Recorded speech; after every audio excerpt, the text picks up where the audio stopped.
We begin with a fiery crash in Pearland. Yeah, we do not know how many people were on board, but the plane was being used on a business trip. We're told the plane took off from Austin, headed to Galveston, but ran into trouble. Now, Larry Seward joins us live from the scene in Pearland with more. Larry.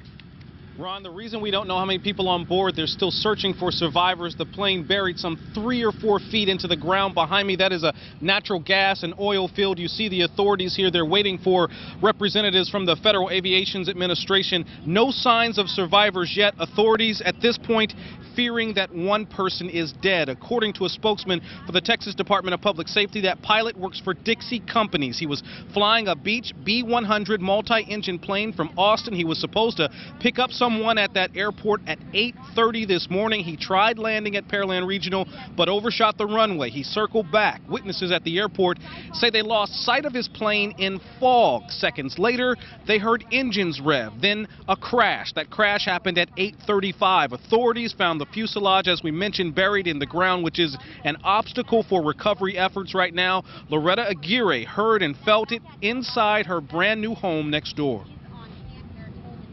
I heard a loud roaring sound like somebody was like racing a car or something, and then all of a sudden I heard a loud boom, and my windows in my house like shook, and then I came outside and saw a big ball of fire and a bunch of smoke, and I ran back inside. Right now we're waiting on the FAA to get down here, so we're holding the scene for them to get down there. We have identified some witnesses, and we've made those statements. We're going to make those statements available to the FAA when they arrive here.